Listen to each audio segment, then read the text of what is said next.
Que a graça do Senhor Jesus Cristo e o amor de Deus e a comunhão do Espírito Santo seja com todos vós. Amém. Nesse primeiro dia do mês de março, primeiro domingo, 1º de março de 2026. Vamos partir da leitura do Evangelho que temos lido hoje no culto, João capítulo 3. E aqui em João capítulo 3,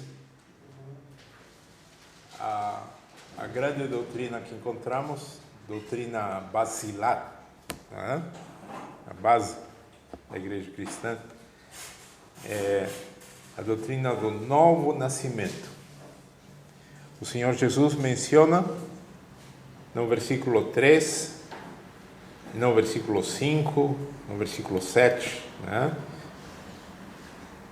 Que é necessário nascer de novo. No versículo 3, aquele que não nascer de novo não pode ver o reino de Deus. E no versículo 5, aquele que não nascer da água e do Espírito Santo não pode entrar no reino de Deus. Eu gostaria que vocês anotassem aí nas suas Bíblias, porque embora a tradução esteja correta, no grego, aí nesses dois versículos,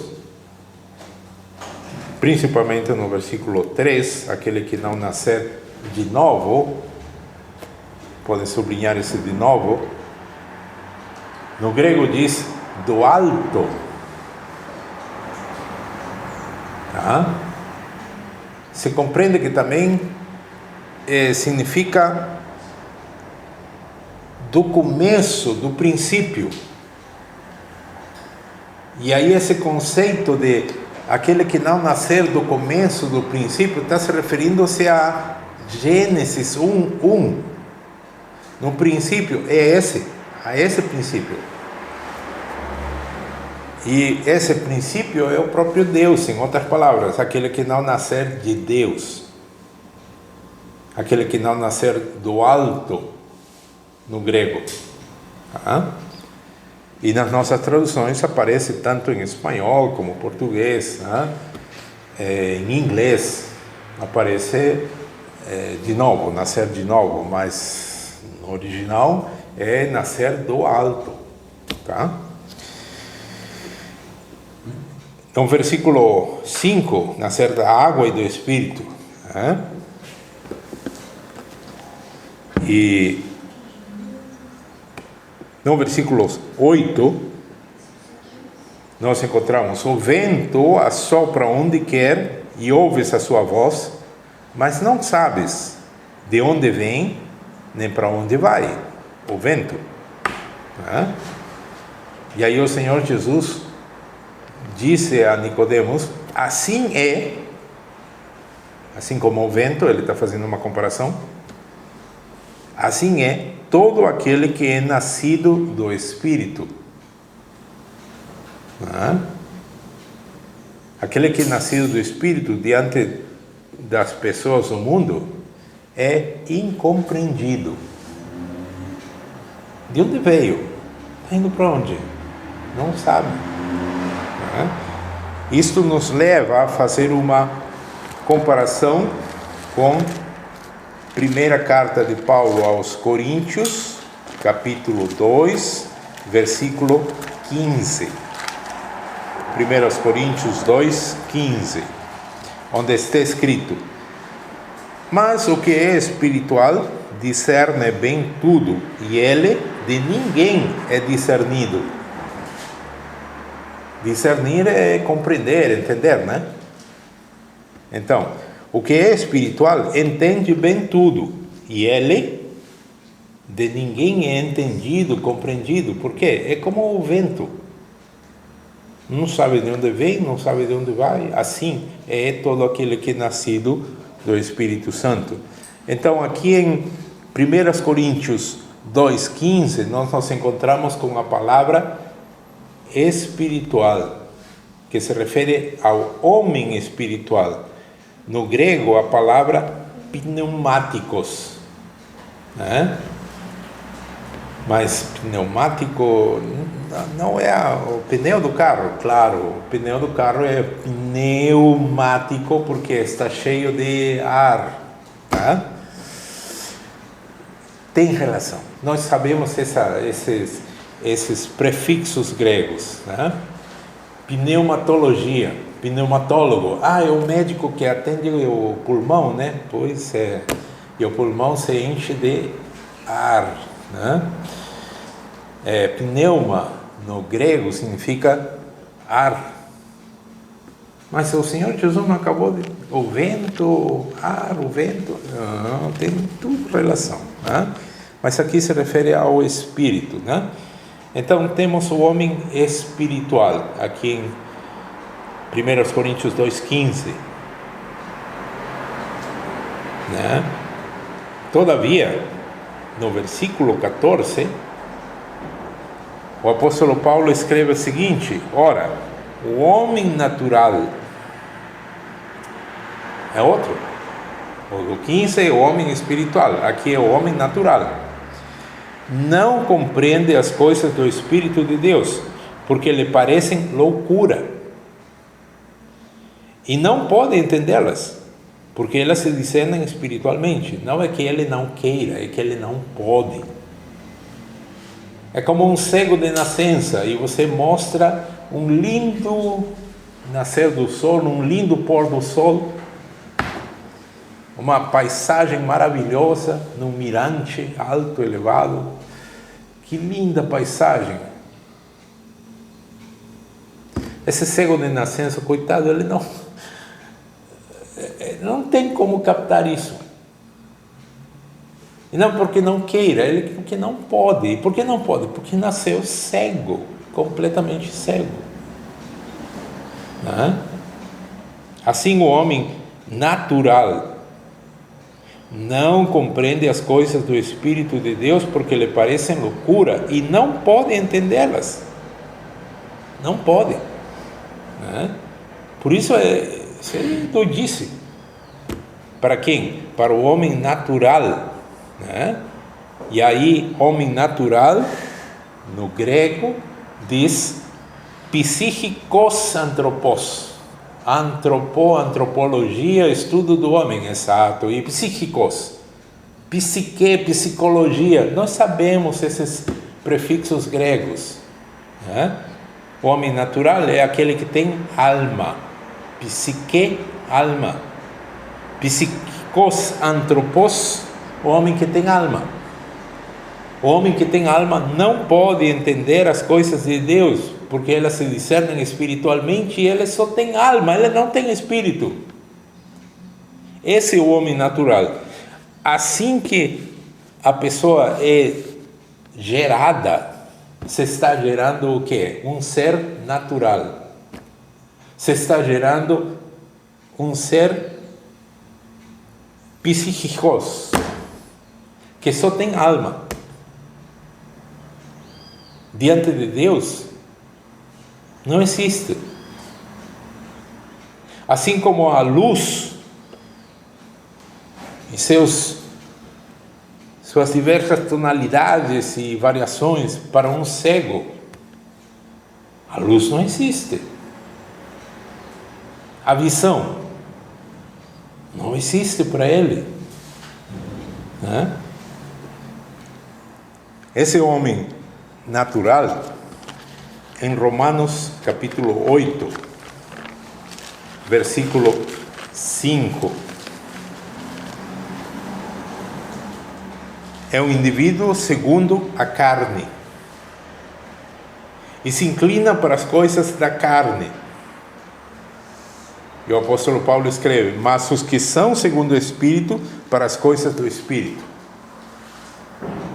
O homem natural é segundo a carne e se inclina para as coisas da carne.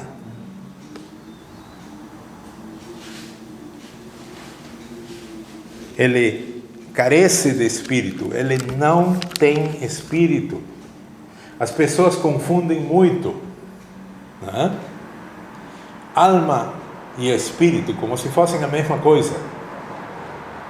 Se fossem sinônimos, alma e espírito, nós poderíamos invocar em nome do Pai, do Filho e da Alma Santa, né? Mas qualquer pessoa reagiria, não é a Alma Santa, né? Vamos imaginar na igreja oficial um padre lá e procede ao batismo de uma criança na pia lá de pedra com água, né? E diz: eu te batizo em nome do Pai, do Filho e da Alma Santa. Os pais da criança iam reagir, os padrinhos iam reagir: que é isso? Não. Não. Por quê? Porque não é Alma Santa, é Espírito Santo. Então não se pode trocar. A alma é uma coisa. O ser humano tem alma. Os anjos são almas. Os anjos fiéis a Deus são almas santas. Não. Os anjos fiéis a Deus são espíritos. Não são almas. Alma, o ser humano tem. O único que tem alma. Os demais são espíritos. Certo? Nós não podemos confundir, mas as pessoas confundem, até mesmo aqueles que pertencem a alguma igreja, tem isso na mente, né, que é sinônimo, intercambiável, e não é intercambiável, né? Quando a pessoa nasce homem natural, corpo e alma, e por isso o Senhor Jesus insiste: é necessário, né, nascer de novo. E aqui em Romanos 8, que estamos lendo, no versículo 8, o apóstolo afirma: os que estão na carne não podem agradar a Deus. É o homem natural, ele não pode agradar a Deus. E para esse homem natural, né, assim como diz aí em Coríntios 2,14, as coisas de Deus são loucura. Para ele essas coisas são bobagem. Por quê? Porque ele só age dentro do seu ambiente de alma. E as coisas de Deus se discernem com espírito, se discernem espiritualmente. Tá? Uma outra característica é que todos os seres humanos acreditam ser livres.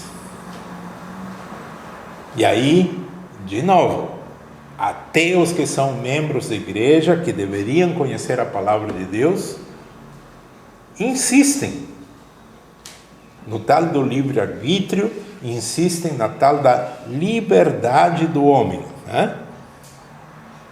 O ser humano pensa que ele é livre. E tristemente, uma grandíssima parte da cristandade também pensa que o ser humano é livre. Mas o que o Senhor Jesus diz? Aí vamos para João, capítulo 8, versículo 36, onde o Senhor Jesus disse bem claramente: se, e essa palavrinha tão pequenininha, de 2 letras, é a chamada condicional. Não significa que seja uma coisa que já, né? É se. Se, pois, o Filho vos libertar, verdadeiramente sereis livres. Por que o Senhor colocou essa verdadeiramente? Porque o Senhor está reconhecendo que esses judeus que o estavam rodeando e estavam afirmando que eles eram livres, o Senhor Jesus estava dando uma colher de chá, como se fala para eles. Tá bom. Vocês pensam que são livres? Tá bom. Vocês acham que são livres? Ok. É isso que ele está concedendo. Mas ele afirma: se o Filho vos libertar, aí sim, verdadeiramente sereis livres. Então, isso que vocês pensam, isso vocês acreditam, isso que vocês acham que é liberdade, não é liberdade. Em 2 Coríntios, capítulo 3, versículo 17. 2 Coríntios 3, 17. O apóstolo Paulo faz uma afirmação. Ora, o Senhor é Espírito. E onde está o Espírito do Senhor, aí há liberdade. Nós faríamos uma pergunta bem simples, uma pergunta de escola dominical para crianças. Onde há liberdade? E as crianças diriam, depois de ler isso, onde está o Espírito do Senhor? Ponto passivo, ponto. Não tem nada que discutir a respeito. Onde há liberdade, onde está o Espírito do Senhor. É o que diz 2 Coríntios 3, 17. Então, por que até membros de igrejas afirmam que o ímpio, o descrente, é livre?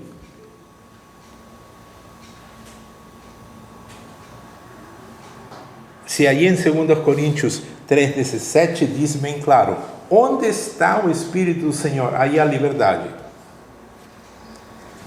Estão acaso esses membros de igrejas que carregam e leem a sua Bíblia, estão por acaso dizendo que o Espírito do Senhor está no coração do descrente, do ímpio? Não. Então, como afirmam que aí há liberdade? Livre somente se o Senhor vos libertar, verdadeiramente sereis livres. Se o Espírito do Senhor está no seu coração, no seu âmago, aí há liberdade. E onde não está, não há liberdade. Isto é como 2 mais 2 é 4.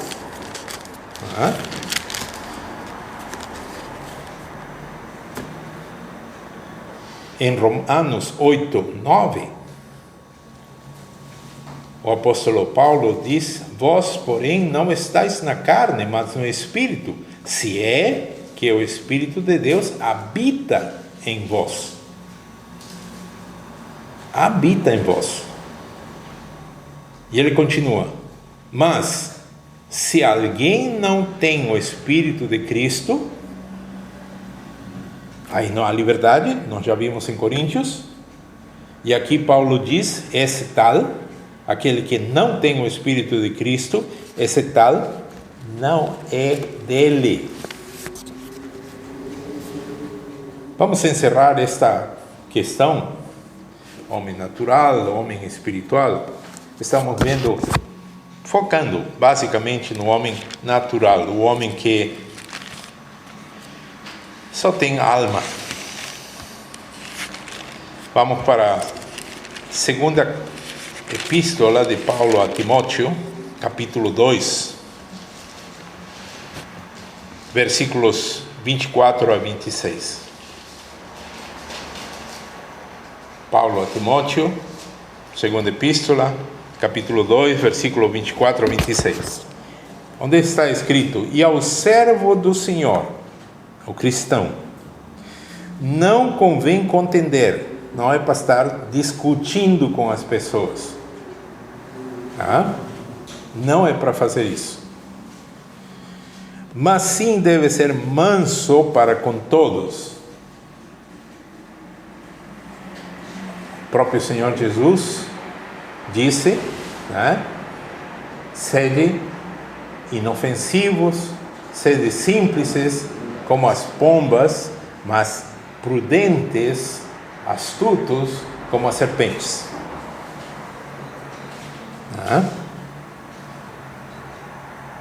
A grandíssima maioria dos cristãos acredita que é para ser um baita de um ingênuo. Esse é um bom cristão. Não! Tem que desconfiar até da sua sombra. Sede como as serpentes. Não é para fazer mal a ninguém. Simples, inofensivos como as pombas. Mas cuide-se até da sua sombra. É a atitude da serpente. Ai, mas a serpente não. Olha a figura da linguagem que o Senhor Jesus está usando.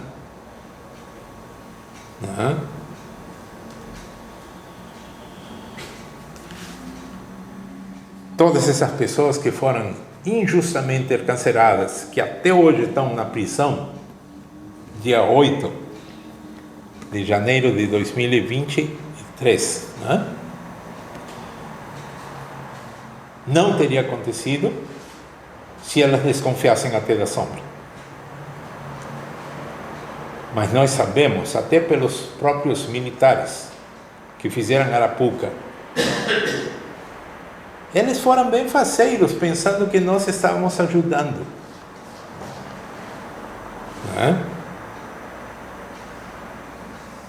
Totalmente ingênuos, pela ingenuidade. O Senhor Jesus diz claramente: não façam mal a ninguém, sede como as pombas.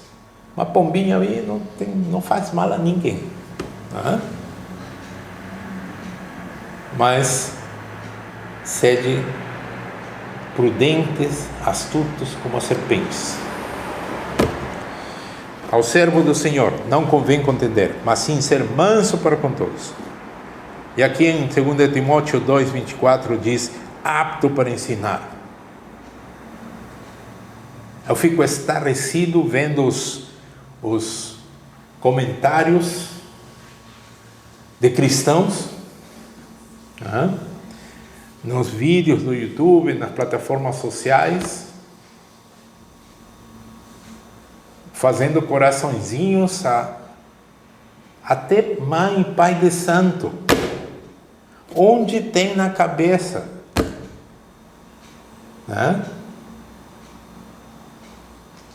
Chamando aos muçulmanos de irmãos. Irmãos em que, ô cabeça de vento?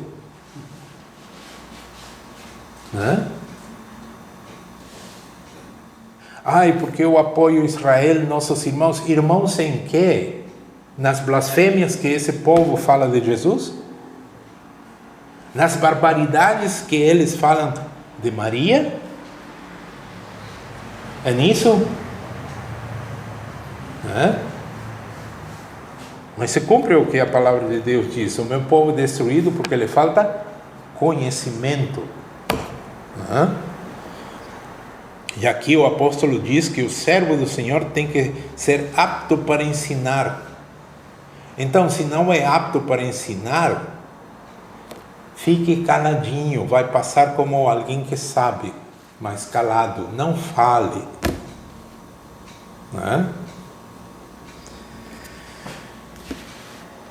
Tem aqueles velhos ditados, em boca fechada não entra mosca. Mantenha calada a boca. Você não sabe, não diga um pio. Não sabe o assunto, não se meta.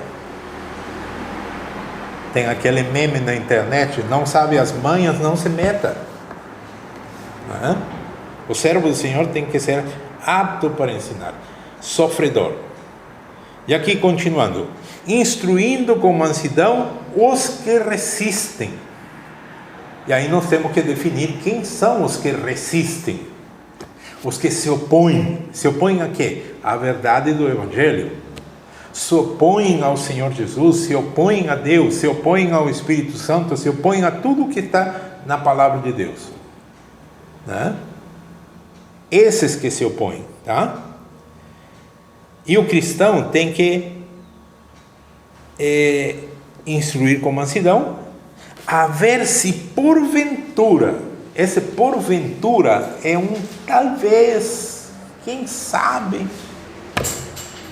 Não é uma afirmação de que algo vai acontecer. Não. talvez, quem sabe, uma expectativa. Isso não é fé, expectativa, é uma expectativa de quê? De que Deus lhes conceda arrependimento para conhecerem a verdade. Arrependimento para conhecerem a verdade. Deus lhes conceda. Então, o arrependimento para conhecer a verdade não é do próprio homem. É Deus que tem que conceder. A quem? A esse que se opõe. Né? E no versículo 26 está a descrição do homem natural. Aquele homem que se opõe às coisas de Deus, que acha que são loucura, bobagem, porque as coisas de Deus se discernem espiritualmente e ele só tem alma. E aqui no versículo 26 está a sua descrição. Primeiro, estão dormidos, que nem um tronco, como se fala. Como assim? Tornarem a despertar. Quem que precisa tornar a despertar? Aquele que está roncando, dormindo. Desprendendo-se dos laços. Então imagine aí uma cabeça de gado, e o gaúcho foi lá com seu laço de couro cru e laçou. Esse bicho não pode se mexer, pode se contorcer aí no chão, mas não pode sair correndo, não pode caminhar, não pode nada. Por quê? Porque está enlaçado.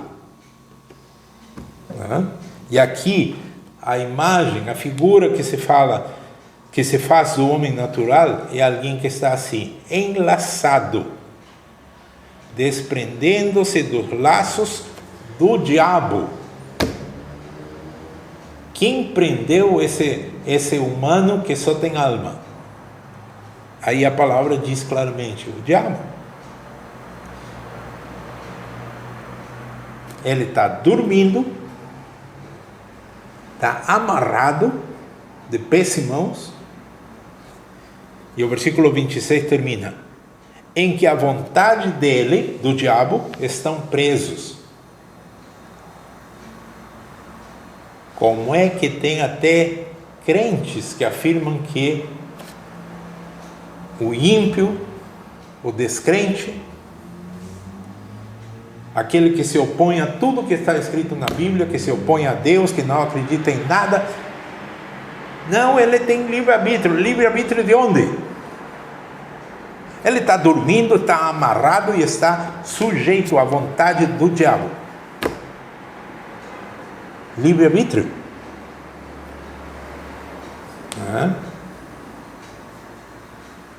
Quantas bobagens os cristãos, as pessoas acreditam por não conhecerem a palavra de Deus.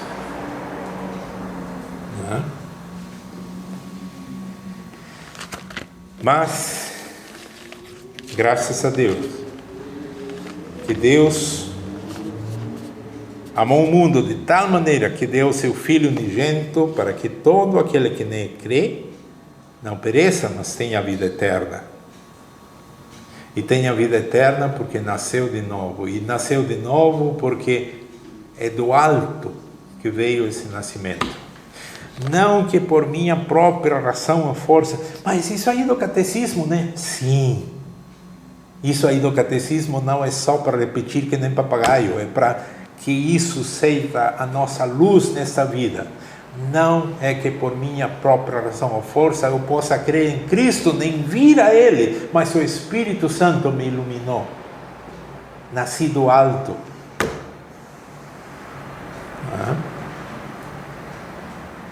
O que eu fiz? Nada.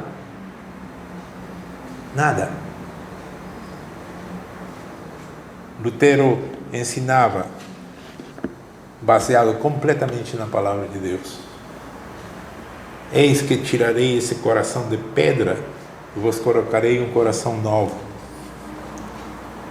Quem? Deus é que faz isso. Deus fez isso na minha vida. Por isso, domingo passado eu afirmei: Deus perdoa todas essas porcarias que nós cometemos. Pastor, que coisa feia dizer porcaria. Como chamaria os pecados que você cometeu? Lembra aquele pecadão que você cometeu? Chamaria o quê? Sobremesa? Não foi uma porcaria? Por isso eu afirmo, porque eu também cometi. Todas as porcarias que nós fazemos tem perdão. E Deus perdoou. Deus me perdoou. E é por isso que eu afirmei domingo passado, Deus pode lhe perdoar.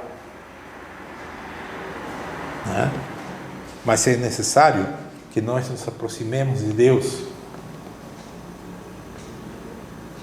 E que nós não pensemos jamais, não, mas eu não, tá certo, eu cometi alguns pecados assim, mas pecadão, e nós imediatamente pensamos em um pecadão, matar, roubar, e na verdade, a grandíssima maioria da humanidade nunca fez isso, né? Mas estou me referindo àquela porcaria que você fez. E você sabe muito bem. E Deus sabe melhor. Né? E aí é o que está em João. Né?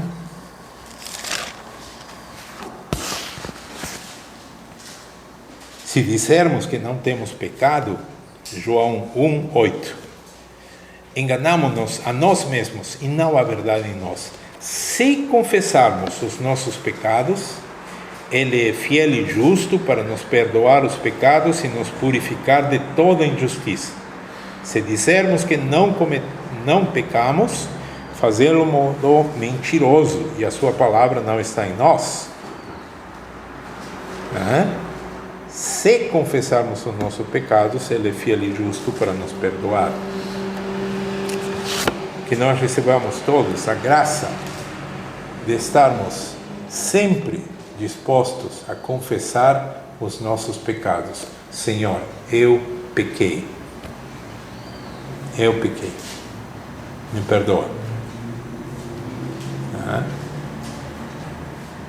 O apóstolo Paulo nos diz na sua carta aos Romanos, no capítulo 7, nós já conhecemos esse texto bem, querendo fazer o bem.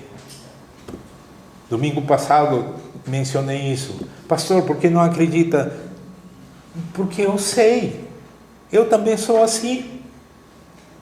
Pastor, mas o Senhor não confia em ninguém. Por que eu não confio nem em mim mesmo? Por isso. Porque quando nós sentamos, tomar um chimarrão e falar coisas bonitas, colocamos para fora o quê? Poesia. Coisas bonitas. E cada um vai falando e vai expressando os seus melhores desejos. Eu também sei isso. Na hora do pega para capar, como fala o gaúcho. Mas tu não estava falando, mas eu não consegui. Claro, porque não conseguimos? Porque existe uma lei nos nossos membros que me leva para cometer o pecado, que eu não queria. Não é que eu estava planejando esse pecado. Assim que acontecer, eu vou fazer isso. Não, ninguém está planejando um pecado. Na hora H, toma, cometeu o pecado. É isso que acontece. Por isso que o Senhor Jesus, lá em João, está escrito, e Ele mesmo não se confiava a eles, porque Ele sabia muito bem o que há dentro do homem. Da nossa boca para fora, nós podemos confiar nas pessoas, mas não devemos esquecer o que há dentro de cada um de nós.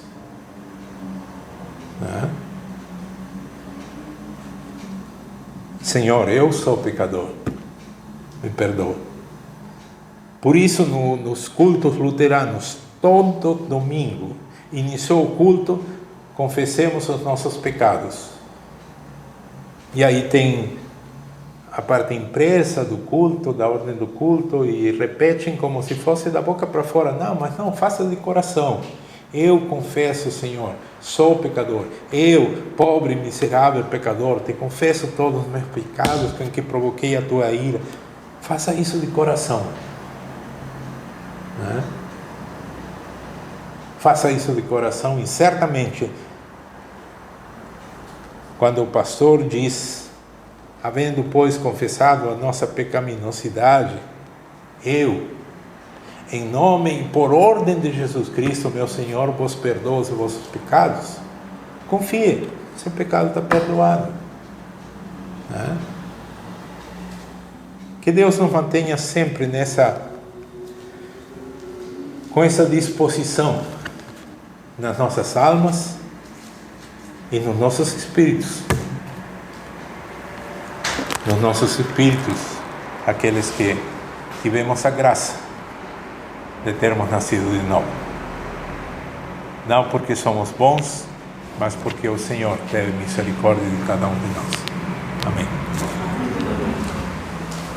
E em mim